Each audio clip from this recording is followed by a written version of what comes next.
So ఆ క్రమంలో మా యొక్క పట్టుదల, మా యొక్క అప్పీల్స్, మేము ఎలక్షన్ టైంలో కావచ్చు, మిగతా టైంలో కావచ్చు, మేము ఎలక్షన్లో మేము కొట్లాడినటువంటి స్థితి, మా వర్గాలు కాంగ్రెస్కు అండగా నిలబడ్డటువంటి స్థితిని గమనించినటువంటి కేంద్ర నాయకత్వం ఈరోజు ఇచ్చినటువంటి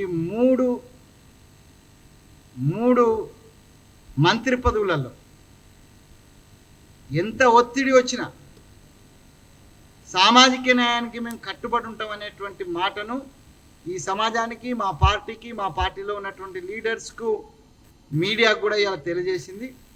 ఆ ముగ్గురు మంత్రులు డాక్టర్ వివేక్ వెంకటస్వామి గారు, శ్రీ వాకాటి శ్రీహరి గారు, శ్రీ అడ్లూరు లక్ష్మణ్ గారికి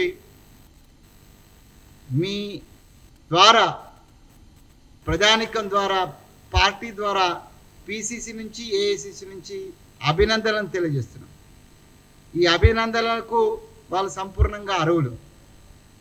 వారు పార్టీలో పనిచేసినటువంటి తీరు ముందు నుంచి శ్రీహరి గారు కావచ్చు, లక్ష్మణ్ గారు కావచ్చు, ఎన్ఎస్యుఐలో స్టార్ట్ అయ్యి, వివేక్ గారు అయితే వాళ్ళ ఫాదర్ దగ్గర నుంచి మొత్తం అది కాంగ్రెస్ ఫ్యామిలీ అంటారు, బార్న్ కాంగ్రెస్. ఇప్పుడు ముగ్గురు లీడర్లు కూడా బార్న్ కాంగ్రెస్ లీడర్స్. వాళ్లకు తెలివి వచ్చినప్పటి నుంచి కాంగ్రెస్ పార్టీని పట్టుకొని ముందుకు నడిచినటువంటి మంచి వ్యక్తులు, అన్ని రకాల యోగ్యత ఉన్నవాళ్ళు.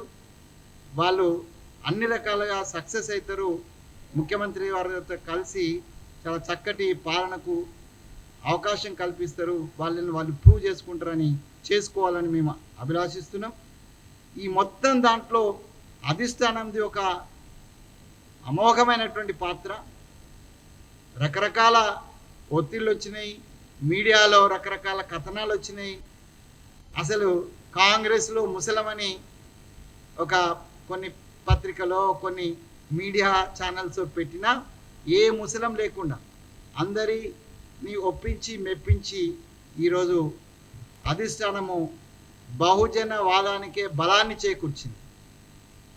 బహుజనవాదానికి బలాన్ని చేకూర్చినటువంటి మా అధిష్టాన పెద్దలైనటువంటి ఏఐసిసి అధ్యక్షులు, మాన్యులు, సీనియర్ లీడరు దళిత దళపతి మల్లికార్జున్ ఖార్గే గారికి, మా ఎల్ఓపి న్యాయయోద్ధ రాహుల్ గాంధీ గారికి, మా అమ్మ తెలంగాణ ఇచ్చిన తల్లి, మా అందరికి ఆశీర్వాదం ఇచ్చిన తల్లి, ఇలా తెలంగాణ ఉంది అనంటే ఆ తల్లి దయ, ఆ సోనియమ్మ గారికి, కేసీ వేణుగోపాల్ గారికి, మిగతా అధిష్టానంలో ఉన్నటువంటి ఆల్ ఇండియా పెద్దలందరికీ, అదే రకంగా వారి యొక్క సూచనల మేరకు వారితోటి కోఆర్డినేట్ చేసుకొని ఒక మంచి కార్యకర్తగా, మంచి పాలకుడిగా సంయమనం పాటిస్తూ, తన మీద ఎన్ని ఒత్తిడున్నా కూడా ఒక మంచి సంయమనంతో అధిష్టానం యొక్క సూచనలకు